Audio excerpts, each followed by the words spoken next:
में बढ़ते तनाव का असर अब दुनिया भर की उड़ानों पर साफ नजर आ रहा है। ईरान पर अमेरिका और इजरायल के हमलों के बाद कई देशों के हवाई क्षेत्र या तो बंद कर दिए गए हैं या कड़ी प्रतिबंधों के तहत है। इसी वजह से भारत समेत कई देशों में अंतर्राष्ट्रीय उड़ानें बुरी तरह प्रभावित हुई हैं और हजारों यात्री एयरपोर्ट्स पर फंसे हुए हैं। दिल्ली एयरपोर्ट पर भी भारी भीड़ देखी जा रही है और कई यात्री घंटों से फ्लाइट अपडेट का इंतजार कर रहे हैं। डीजीसीए और एयरलाइंस लगातार हालात पर नजर बनाए हुए हैं और पैसेंजर असिस्टेंट कंट्रोल रूम के जरिए यात्रियों की मदद की जा रही है। 28 फरवरी को भारत में करीब 410 उड़ानें रद्द हुई। 1 मार्च को कम से कम 350 उड़ानें रद्द करनी पड़ी और सिर्फ दिल्ली में 100 से ज्यादा उड़ानें प्रभावित रहीं। 2 मार्च को भी लगभग 300 उड़ानों के प्रभावित होने का अनुमान है और स्थिति अभी भी सामान्य नहीं हुई है।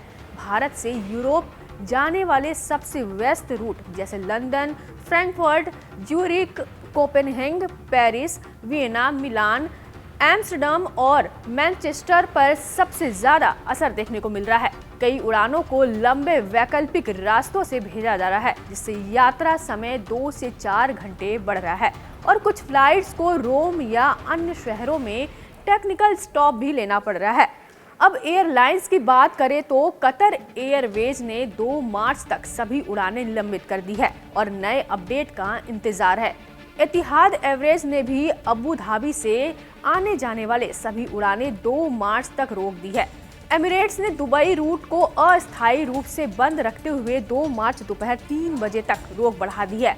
लुफ्थांसा ने दुबई, तेल अवीव जैसे कई गंतव्यों के लिए उड़ानें 7 से 8 मार्च तक निलंबित कर दिया है और भारत से यूरोप जाने वाली कुछ उड़ानें भी रद्द या रीरूट हो रही है।